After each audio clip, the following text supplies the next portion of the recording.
सत्यजीत रे की मणिहारा रवींद्रनाथ टैगोर की एक डरावनी कहानी पर आधारित है।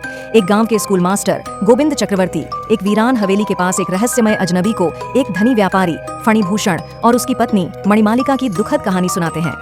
फणिभूषण ने अंग्रेजों के साथ व्यापार करके बहुत पैसा कमाया था। वह अपनी पत्नी मणिमालिका के साथ हवेली में रहता था। मणिमालिका को गहनों से गहरा लगाव था, इतना कि वह अपने पति को भी नजरअंदाज करती थी। एक आग में फणिभूषण का व्यवसाय नष्ट हो जाता है और मणिमालिका का डर बढ़ जाता है कि कहीं फणिभूषण उसके गहने वापस न ले ले। जब फणिभूषण धन जुटाने के लिए बाहर जाता है तो मणिमालिका अपनी रिश्तेदार मधुसूदन की मदद से गहने लेकर घर छोड़ने की तैयारी करती है। मधुसूदन लालच में आकर उसके गहने चुराने के लिए उसकी हत्या कर देता है। मणिमालिका फिर कभी दिखाई नहीं देती। फणिभूषण उसकी गुमशुदगी से जूझता रहता है।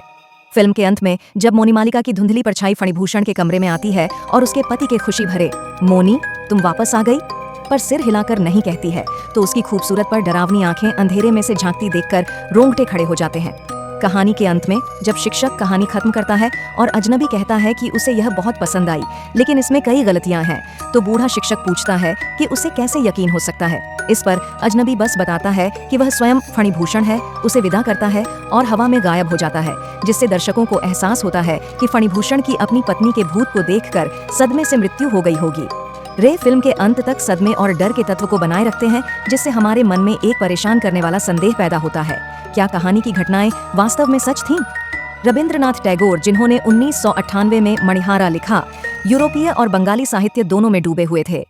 यह मानना सुरक्षित है कि वे साहित्यिक रुझानों और मनोविज्ञान के नए अध्ययनों से परिचित थे, जिन्हें उन्होंने इस कहानी में मिलाया।